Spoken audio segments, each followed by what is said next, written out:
untuk klik lonceng dan subscribe supaya video saya selanjutnya teman-teman tidak ketinggalan. Terima kasih, langsung saja. Check it out.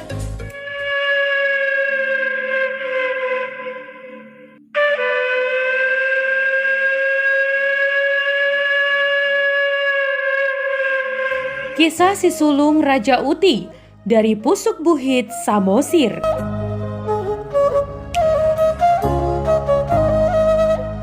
Ya teman, Kecamatan Cianjur Mula-Mula, Kabupaten Samosir, diyakini sebagai tempat asal etnis Batak berakar, bertunas, tumbuh, dan berkembang. Catatan sejarah banyak menuliskan Pusuk Buhit asal mula leluhur orang Batak. Ya, sekitar abad ke-12, keturunan pertama kali orang Batak yang bernama si Raja Batak singgah di wilayah Toba, Samosir. Nenek moyang Batak, si Raja Batak, memiliki anak yang bernama Guru Tatea Bulan atau Ilontungan dan Raja Isumbaon atau Sumba.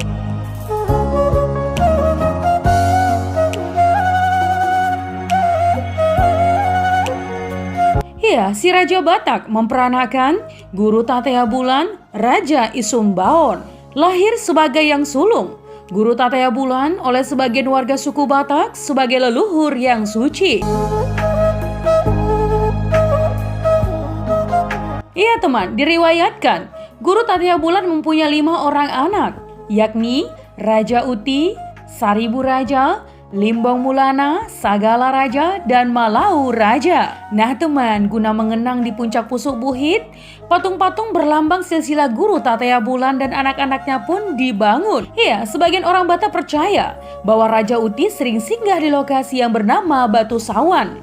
Di Batu Sawanlah diduga mengalir air yang sering dijadikan pemandian dan ritual kepercayaan adat Batak. Orang Batak yang tinggal di daerah itu menyebutnya sebagai air berkah. Dan keyakinan sebagian keturunan Batak, anak sulung Guru Tatea Bulan yang paling memiliki kesaktian adalah Raja Uti.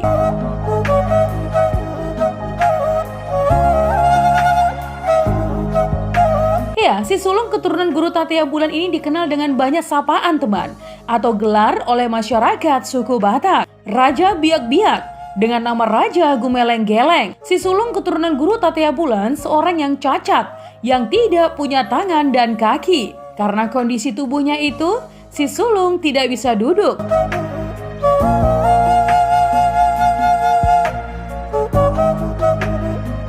Ya, berdasarkan turi-turian, Raja Gumeleng-Geleng merasa berkecil hati di hadapan adik-adiknya yang berbeda dengan kondisinya. Sebagian orang Batak berkata, dia punya sayap sebab itu disebut namanya Tuan Raja Uti. Raja yang tak akan pernah mati, raja yang tak akan pernah tua. Nah teman, turi-turian Batak menyebutkan pesisir Pansur atau kadang lazim disebut Barus sekarang ini menjadi tempat Raja Uti tinggal berikutnya.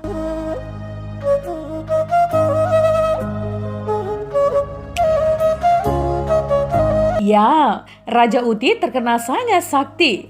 Wujudnya pun bisa berubah 7 kali. Berikut 7 kali perubahan wujud dirinya. Wujud pertama Opung Raja Uti adalah tidak punya tangan, tidak punya kaki. Atau patung rupa Raja Uti dapat dilihat di Pusuk Buhit. Yang menarik dari ketujuh patung tersebut, ada 2 patung yang memakai bonang Manalu. Merah, putih, hitam, warna khas kosmologi Batak. Nah teman, dulu orang yang memakai tali-tali bonang Manalu menandakan bahwa ia seorang parbaringin.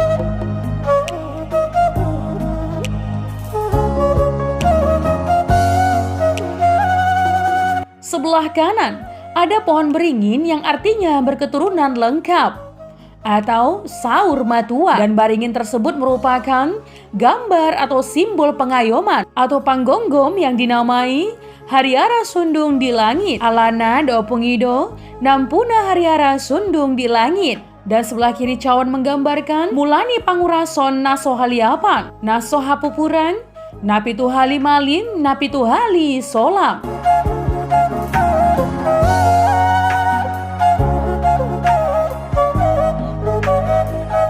Nah teman, ada rentetan cerita yang sangat panjang.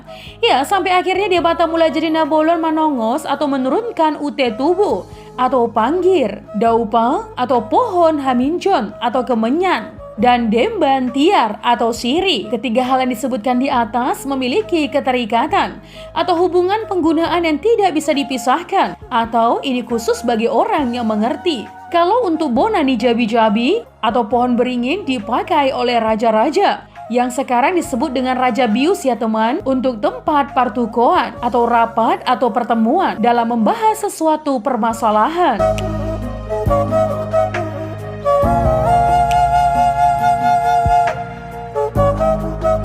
Sebelah kanan ada dua patung yang memakai ulos warna putih. Di sini janggal kelihatannya, sebab jarang sekali ulos berwarna putih polos. Ulos juga memakai 3 warna khas Batak.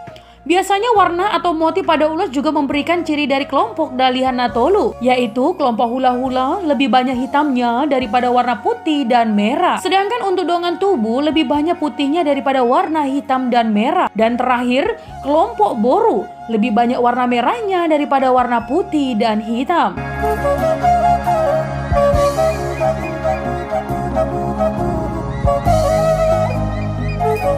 Nah teman, sebagai keturunan pertama dari Opu Guru Tatea Bulan, Opu Raja Uti meminta izin kepada ibunya untuk pergi ke Pusuk Buhit. Ya, demi memohon kepada Mulajadi Nabolon agar boleh dia dijadikan menjadi raja di antara saudara-saudaranya. Karena dia adalah putra sulung dan pertama keluar dari rahim ibunya. Jadi pantaslah dia yang menjadi raja. Kemudian lanjutnya, tapi apa dayaku, sebagai orang tak sempurna, sebagai manusia yang selalu dianggap remeh oleh saudara-saudaraku.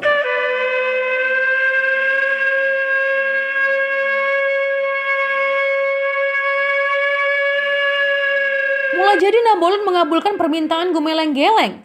Dan seketika tubuh Gumeleng-Geleng berubah menjadi manusia yang sempurna, yang memiliki kaki dan tangan bertumbuh normal. Lalu dia diberi kuasa oleh Mulajadi Nabolon menjadi orang sakti yang disebut namanya menjadi Raja Biak-Biak. Setelah Gumeleng-Geleng disempurnakan menjadi perkasa sebagai Raja Biak-Biak, maka Mulajadi Nabolon kemudian pergi ke tatanya melalui Pusuk Buhit. Dan jadilah Biak-Biak menjadi Raja Pertapa Sakti.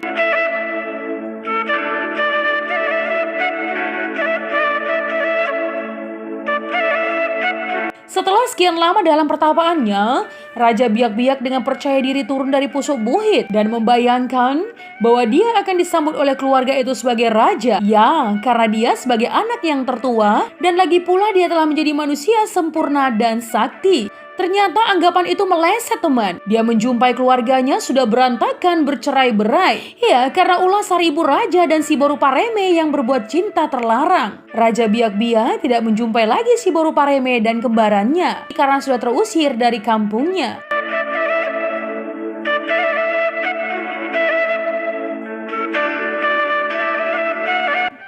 Karena dia merasa sangat kecewa bahwa keluarga keturunan ayahnya sudah berantakan dan bercerai-berai, maka dia pergi ke Singkil.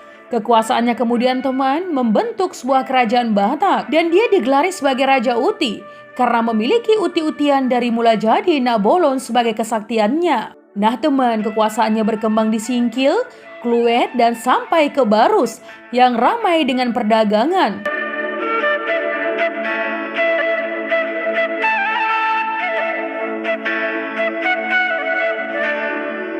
Nah teman, itu tadi adalah kisah si sulung Raja Uti dari Pusuk Buhit Samosir. Jika ada kesalahan dalam penyampaian legenda, mohon dimaafkan ya teman. Untuk kritik dan saran yang membangun, langsung saja tinggalkan di kolom komentar. Menjadi bijak, menjadi cermat itu penting. Terima kasih teman.